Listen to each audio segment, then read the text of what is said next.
Tally prime के आज की क्लास में हम सीखेंगे कि कैसे कैश सेल की एंट्री कर सकते हैं, यानी कोई माल हम बेचते हैं नगद में तो उसकी एंट्री कैसे करें। अगर आप सीधे कैश का लेजर लगा के आप उसकी एंट्री कर लेते हैं तो यहाँ पे दिक्कत ये होती है, मान लेते हैं हमने उस पार्टी को माल बेचा जो कि जीएसटी में रजिस्टर्ड है, तो उसने जो यहाँ पे जीएसटी टैक्स दिया उसका वो आईटीसी क्लेम करना चाहती है, यानी इनपुट टैक्स क्रेडिट लेना चाहती, तो वो आईटीसी क्लेम नहीं कर पाएगी। क्यों? क्योंकि हमने उसका कैश में एंट्री कर रखा। तो यहाँ पे कैसे हम उसकी एंट्री करें कि वो हमारी कैश सेल भी हो जाए और सामने वाली पार्टी उसका आईटीसी भी क्लेम कर पाए, और कौन कौन सी बातों का विशेष ध्यान रखना है, ये सारी चीजें हम आज के क्लास में सीखने वाले। तो सबसे पहले हम आ जाते हैं बाउचर्स में, और यहाँ पे बाउचर्स में हम सेल बाउचर ही ले लेते हैं और मान लेते हैं कि अगर हम यहाँ पे कैश का लेजर ले लेते हैं और पार्टी डिटेल में भी कैश ही दे देते और उसके बाद हम कोई माल बेचते हैं तो यहाँ पे पार्टी आईटीसी क्लेम नहीं कर पाए। तो यहाँ पे हम चाहते हैं भाई पार्टी आईटीसी क्लेम कर पाए,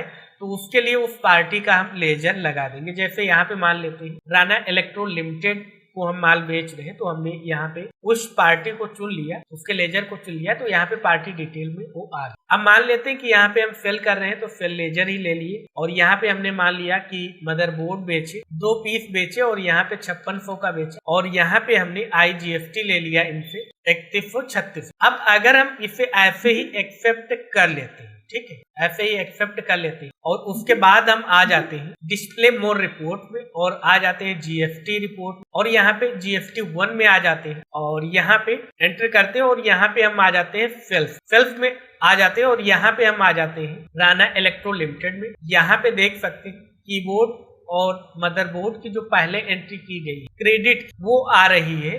और उसके बाद हम वापस आते हैं, एक देख सकते हैं कैश की एंट्री। जैसे यहाँ पे हम एंटर करते तो आप देख सकते हैं यहाँ पे एक कैश की एंट्री है, ठीक है, और यहाँ पे अगर हम एंटर करते हैं तो देख सकते हैं यहाँ पे पार्टी डिटेल में राणा इलेक्ट्रो लिमिटेड आ रहा है। तो इस तरीके से सामने वाली पार्टी आईटीसी भी क्लेम कर पाएगी और हमारी कैश सेल की एंट्री भी मेंटेन हो जाए। लेकिन यहाँ पे दिक्कत ये आएगी, मान लेते हैं हम वापस आते हैं, ठीक है, वापस आते हैं और यहाँ पे हम आ जाते हैं डिस्प्ले मोर रिपोर्ट में और आ जाते हैं अकाउंट्स बुक में लेजर में, और यहाँ पे हम राणा इलेक्ट्रो लिमिटेड को सिलेक्ट करते हैं। तो यहाँ पे देख सकते हैं एक ही सेल की एंट्री है जो कि हमने क्रेडिट सेल किया था 18,702 का। यहाँ पे देख सकते हैं 2 आइटम, अभी हमने जो बाद में कैश में एक एंट्री की थी वो यहाँ पे नहीं आ रही। तो अगर आप चाहते कि भाई यहाँ पे पार्टी वाइज भी एंट्री मेंटेन हो और आईटीसी भी क्लेम हो, तो उसके लिए कैसे एंट्री करेंगे, तो पहले डे बुक में आते हैं और यहाँ पे एक कैश वाली एंट्री है, फिलहाल Alt D प्रेस करके डिलीट कर देते हैं। वापस आते हैं बाउचर में और यहाँ पे हम इस बार ले लेते हैं Rana electro limited, party detail में भी वही डिटेल रहेगी और यहाँ पे सेल बाउचर ही ले लेंगे। अब अगर आपको ध्यान आ रहा होगा तो आपको ये लग रहा होगा ये तो क्रेडिट सेल की एंट्री हो रही है, यानी उधार बिक्री की एंट्री हो रही है, तो आप बिल्कुल सही सोच रहे हैं, यहाँ पे उधार बिक्री की ही एंट्री हो रही है। लेकिन अगर हम प्रॉपर चाहते हैं कि यहाँ पे लेजर वाइज भी एंट्री मेंटेन हो और आईटीसी भी क्लेम हो, तो इसी तरीके से आपको एंट्री करनी चाहिए। तो यहाँ पे हमने कीबोर्ड बेचा था भाई, 2 पीस बेचे थे, मान लेते हैं यहाँ पे हमने मदरबोर्ड बेचा था, मदरबोर्ड बेचे थे 2 पीस, और यहाँ पे हमने IGST ले लिया था, और उसके बाद यहाँ पे हम अगर एंटर करते हैं तो कुछ इस तरीके से आ जाएगा बिल वाइज डिटेल। तो यहाँ पे न्यू रेफरेंस ही दे देंगे और यहाँ पे नरेशन में हम प्रूफ दे देंगे कुछ ऐसा कि सामने वाले पार्टी के पास भी प्रूफ रहे कि हमने कैश में पेमेंट किया। जैसे अगर अभी हम कंट्रोल P करते हैं तो आप देख सकते हैं जो हमारा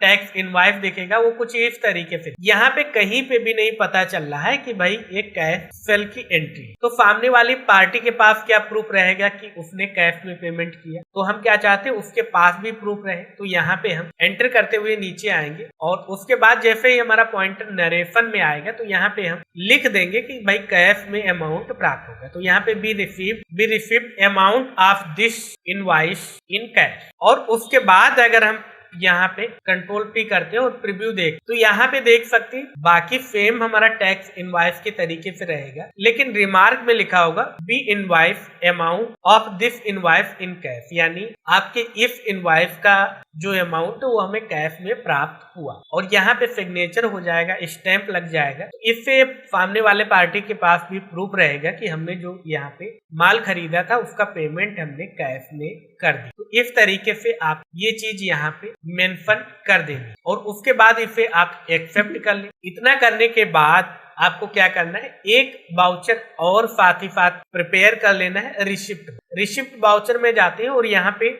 चेंज मोड पे क्लिक करके यहाँ पे हम सिंगल एंट्री को सेलेक्ट कर लेते हैं। यहाँ पे अकाउंट में किस मेथड से हमें अमाउंट प्राप्त हुआ, कैश में प्राप्त हुआ भाई, तो यहाँ पे कैश चुन लेंगे। किस पार्टी से प्राप्त हुआ, यहाँ पे जैसे हमने राना इलेक्ट्रो को सेलेक्ट किया तो यहाँ पे देख सकते हैं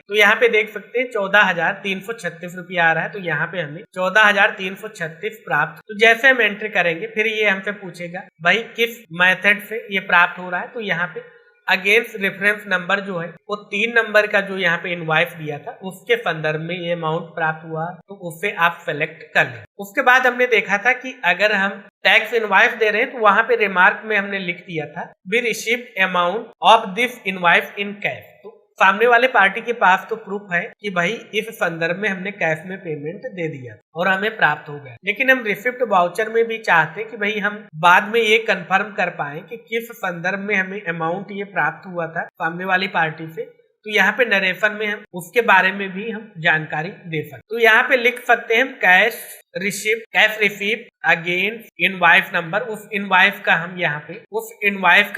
नंबर डाल दें। तो यहाँ पे इनवॉइस नंबर मान लेते हैं जो भी था, मान लेते हैं यहाँ पे 3 नंबर का इनवॉइस था तो 3 डाल दिए और एंटर करते हुए एक्सेप्ट कर लें। तो जैसे अभी हम अगर कंट्रोल पी करें, यहाँ पे फिलहाल नो करते हैं और कंट्रोल पी करते हैं और प्रीव्यू देखते हैं तो आप देख सकते हैं कुछ इस तरीके से हमारा रिसिप्ट वाउचर में एंट्री होगी। यहाँ पे देख सकते हैं अगेंस्ट रेफरेंस वाउचर नंबर 3 था जिसका अमाउंट इतना था और यहाँ पे ऑन अमाउंट ऑफ यहाँ पे भी नरेशन हमारा आ जाए cash receipt against invoice number 3, यानी इनवॉइस नंबर 3 जो था उसके संदर्भ में ये हमें अमाउंट कैश में प्राप्त हुआ। इस तरीके से आप इसकी एंट्री करें। तो जैसे आप इस तरीके की एंट्री करेंगे, इसे एक्सेप्ट कर लेंगे तो उसी डेट में जिस डेट में आपने माल बेचा उसी डेट में यहाँ पे रिसिप्ट वाउचर में कैश में अमाउंट प्राप्त कर लिया, तो ये भी हमारी कैश सेल की एंट्री हो जाएगी और यहाँ पे किसी भी प्रकार का कोई भी गलत इफेक्ट हमारे अकाउंटिंग पे नहीं, बल्कि प्रॉपर आप पार्टी वाइज लेजर में भी जाएंगे। जैसे यहाँ पे हम जाएंगे डिस्प्ले मोर रिपोर्ट में, सबसे पहले हम जीएसटी रिपोर्ट में आ जाते हैं, जीएसटी 1 में, और यहाँ पे हम आ जाते हैं सेल्फ में, और सेल्फ में आने के बाद यहाँ पे देख सकते हैं राना इलेक्ट्रो।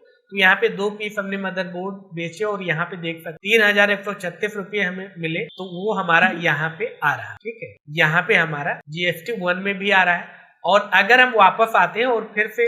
डिस्प्ले मोर रिपोर्ट्स में अकाउंट्स बुक में आते हैं, लेजर में आते हैं और यहाँ पे राना इलेक्ट्रो लिमिटेड में आते हैं, तो यहाँ पे भी देख सकते हैं हमारा ये जो सेल की एंट्री भी है, और यहाँ पे भी देख सकते हैं हमारे सेल्फ वाउचर में भी उसकी एंट्री है, और रिसिप्ट वाउचर में हमने जो उनसे अमाउंट कैश में प्राप्त किया उसकी भी एंट्री उसी डेट में हो गई, यानी जितना हमें उनसे लेना था उतना हमें उन्होंने दे दिया। तो यहाँ पे देख सकते हैं क्लोजिंग बैलेंस यहाँ पे कुछ भी नहीं आ। इस तरीके से आप प्रॉपर कैश सेल की एंट्री भी कर। अगर आपको कोई भी समस्या हुई, किसी भी टॉपिक के बारे में आपको कोई भी कंफ्यूजन है, कोई भी डाउट है, तो कमेंट बॉक्स में अवश्य लिखें, हम जल्द से जल्द उसके समाधान को देने का प्रयास करेंगे। तो मिलते हैं आपसे अगली क्लास में, तब तक याद रखें ज्यादा लर्निंग तो ज्यादा अर्निंग, इसलिए सीखते रहें, मुस्कुराते रहें। नमस्कार।